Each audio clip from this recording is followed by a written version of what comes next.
ಗಣೇಶನ ಮುಂದೆ ಬೃಹತ್ತಾಕಾರದ ರಂಗೋಲಿ ಬಿಡಿಸಿದ ಮಹಿಳೆಯರು.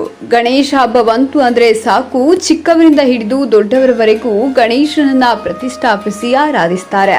ಆದ್ರೆ ಎಷ್ಟೋ ಜನಕ್ಕೆ ಗಣೇಶನನ್ನ ಯಾವ ರೀತಿ ನಿಯಮಗಳ ಪ್ರಕಾರ ಪೂಜೆ ಮಾಡಿ ಗಣೇಶನನ್ನು ಒಲಿಸಿಕೊಳ್ಬೇಕು ಅನ್ನೋದು ಗೊತ್ತಿಲ್ಲ. ಈ ರೀತಿ ಗೊತ್ತಿರದೇ ಮಾಡೋ ತಪ್ಪಿನಿಂದ ಗಣೇಶನ ಶಾಪಕ್ಕೆ ಗುರಿ ಆಗ್ಬೇಕಾಗ್ತದೆ. ಗಣೇಶನನ್ನ ಪ್ರತಿಷ್ಠಾಪಿಸೋದ್ರಿಂದ ಹಿಡಿದು ಆತನ ನಿಯಮಗಳ ಪ್ರಕಾರ ಹೇಗೆ ಪೂಜೆ ಮಾಡಬೇಕು ಎಂದು ಇಳಕಲ್ಲಿನ ದುರ್ಗಾದೇವಿ ವಾರ್ಡ್ ನಂಬರ್ 31ರ ಗಜಾನನ ಯುವಕ ಮಿತ್ರ ಮಂಡಳಿಯ ಗೌರವಾಧ್ಯಕ್ಷರಾದ ಸುರೇಶ್ ಉಪ್ಪಾರ್, ಅಧ್ಯಕ್ಷರಾದ ಆಕಾಶ್ ದೊಡ್ಡಮನಿ, ಉಪಾಧ್ಯಕ್ಷರಾದ ಶರಣಪ್ಪ ಹಾಲೂರವರ ನೇತೃತ್ವ ತಂಡ ಅರ್ಥ ಮಾಡಿಕೊಂಡಿದ್ದಾರೆ.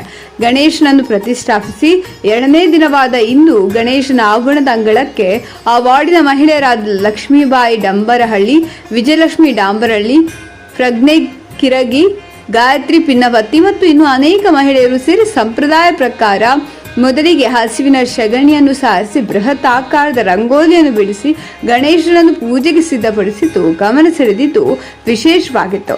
ಕ್ಷಣದ ಸುದ್ದಿಗಾಗಿ ನಿಮ್ಮ CVG ಸುದ್ದಿಯನ್ನು ಫಾಲೋ ಮಾಡಿ. ನಮಸ್ಕಾರ.